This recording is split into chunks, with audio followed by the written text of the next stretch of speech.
देखिए नेक्स्ट हमारा इन text question है, sulphuric acid is not used during the reaction of alcohols with के आई। ये हमारा 10.2 इन टेक्स्ट क्वेश्चन है कि हम लोग सल्फ्यूरिक एसिड को क्यों यूज़ नहीं करते हैं जब एल्कोहल्स का रिएक्शन के आई के साथ कराते हैं। जैसे मान लीजिए कि अगर आपने H2SO4 सल्फ्यूरिक एसिड को यूज़ कर लिया, अगर आपने के का रिएक्शन अल्कोहल के साथ कराया, तो देखना ये जो H2SO4 है ये एक स्ट्रॉन्ग ऑक्सीडाइजिंग एजेंट है जो के में प्रेजेंट आयोडाइड आयन को ऑक्सीडाइज कर देगा। और ये किस में ऑक्सीडाइज करेगा, I2 में इसको ऑक्सीडाइज कर देगा, जिससे कि इसका न्यूक्लियोफिलिक नेचर ख़त्म हो जाएगा, यानी कि ये यहाँ पर न्यूक्लियोफाइल की तरह प्रेजेंट रहेगा ही नहीं और ये वहाँ से OH को हटाएगा नहीं, इसलिए रिएक्शन नहीं होगा।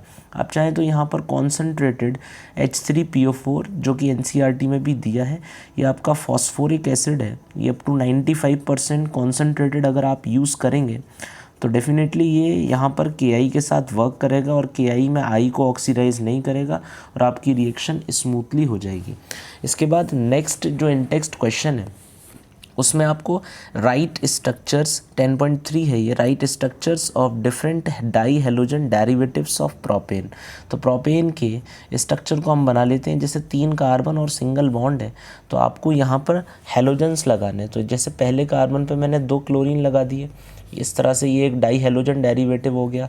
दूसरे कार्बन पे मैंने 2 हेलोजन लगा दिए, इस तरह से एक ये डाई हेलोजन डेरिवेटिव हो गया।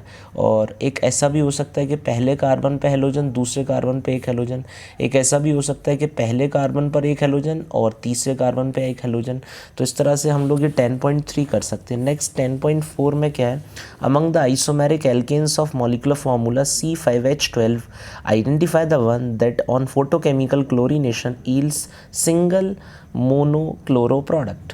तो ध्यान से सुनिएगा कि यहाँ पर आपको C5H12 के ऐसे आइसोमेरिक एल्केन बताने हैं जिनसे आपको सिर्फ सिंगल मोनोक्लोरो प्रोडक्ट ही मिले। तो जैसे आप नियोपेंटेन ले लीजिए, ध्यान से देखिएगा, जैसे मैंने आपके सामने नियोपेंटेन बनाया तो नियोपेंटेन में ये जो 4 CH3 हैं ये चारों आइडेंटिकल है। अगर आपने क्लोरीनेशन कराया यानी क्लोरीन की रिएक्शन सनलाइट की प्रेजेंस में कराई, यू विल फाइंड कि ये चारों CH3 एक जैसे होने की वजह से आपको सिर्फ एक ही मोनोक्लोरो प्रोडक्ट मिलेगा, यानी कि इनमें से किसी भी CH3 से H को हटाकर आप अगर Cl को लगा देते हैं तो ये आपके सामने प्रोडक्ट मिल जाएगा।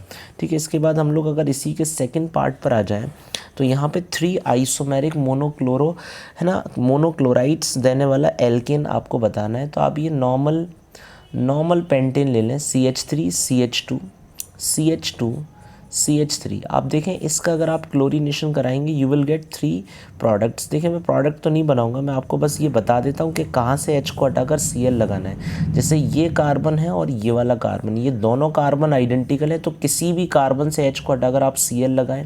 ठीक है, इसके अलावा ये कार्बन और ये कार्बन दोनों आइडेंटिकल है, किसी भी कार्बन से H को हटाकर Cl लगाएं।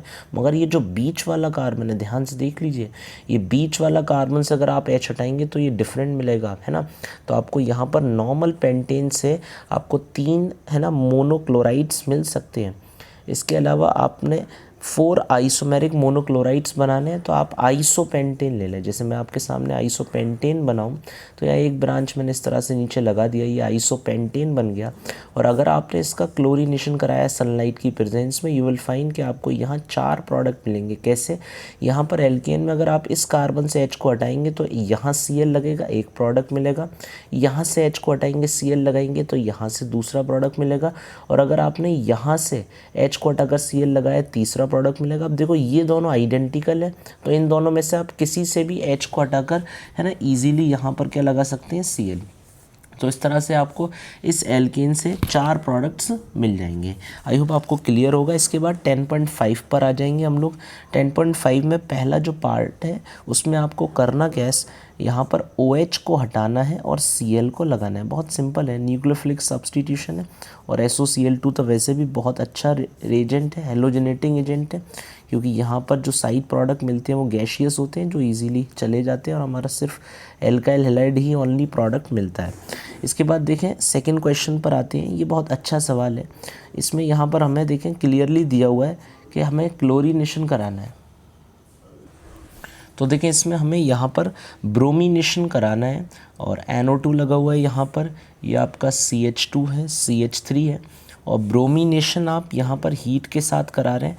तो देखें जब भी सनलाइट हीट भी दी हुई हो, है ना, तो आपको इस बात का ध्यान रखना है कि ये एलाइलिक या बेंजाइलिक कार्बन पर होगा। अब जैसे ये वाला जो कार्बन है ये बेंजाइलिक कार्बन है, तो इसी पर आपको H को हटाकर Br को लगा देना है।